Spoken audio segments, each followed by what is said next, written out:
Hi from Queen's Park on a sunny autumn Friday. The autumn colours are really showing up in the trees now and the leaves are starting to fall. This park is a stunning park a lot of the year, but persists specifically in autumn.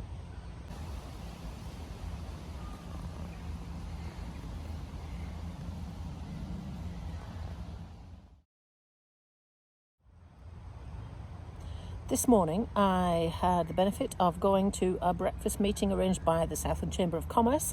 I, as a business, have been a member of the Chamber of Commerce for 5 years now, and all sorts of interesting things pop up when you least expect it. The last one I went to was talking about technology of the future and how banks in England are already using artificial intelligence.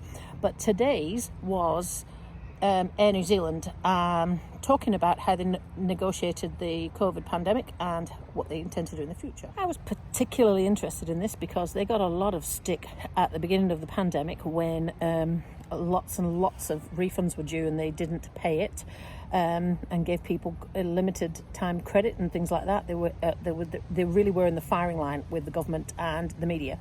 So I wanted to hear what they had to say. The whole board, Air New Zealand board, was down here in Southland, and the chair, Dame Therese Walsh, was the speaker today.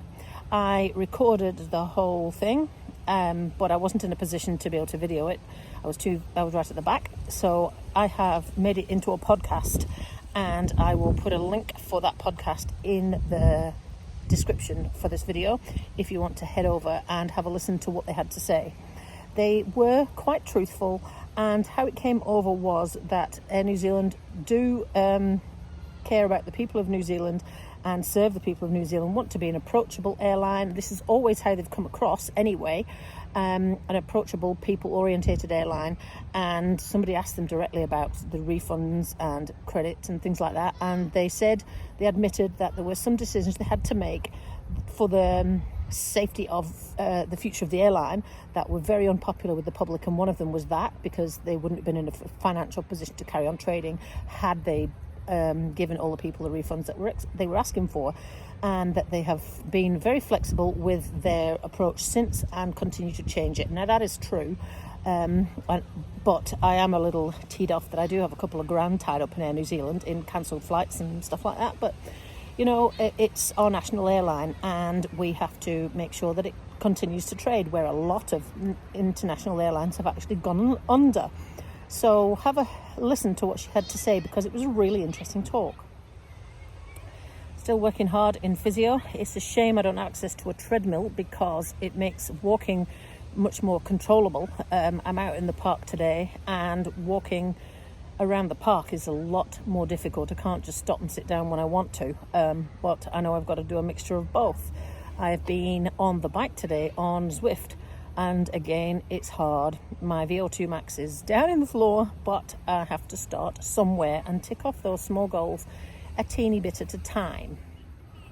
The other day I was asked how it is that I, as an amputee, get up off the floor. Now, I was asked this when I had a knee replacement. How do I get up off the floor?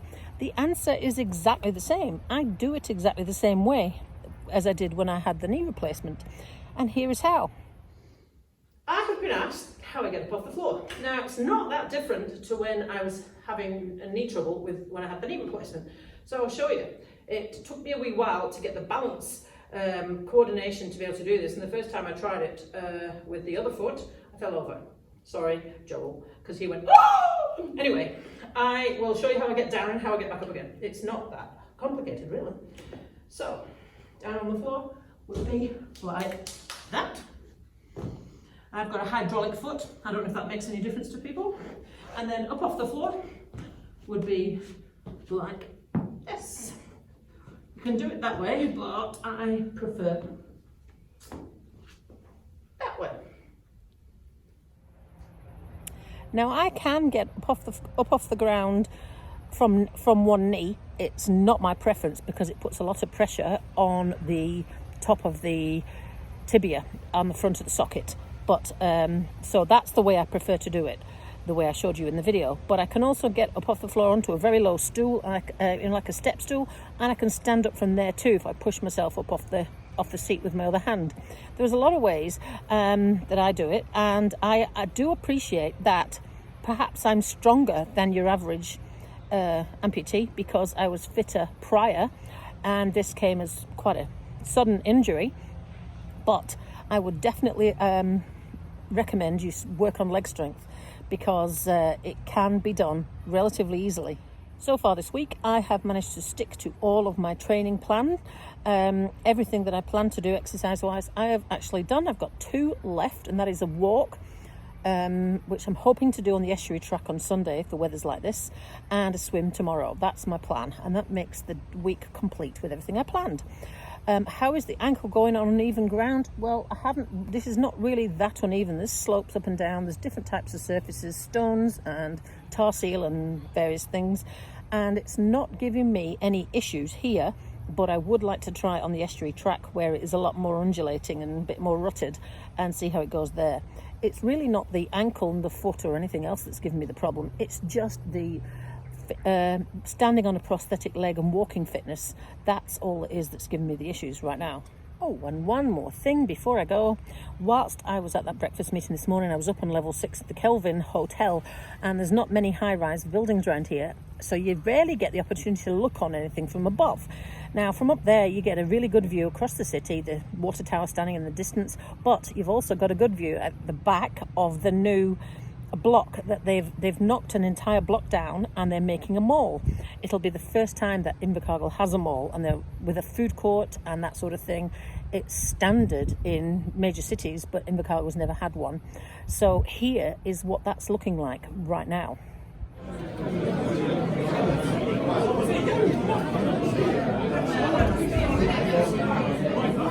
So that is it from me for today. Have a lovely evening, day, morning, whatever day of the week it is for you, and I'll talk to you all soon.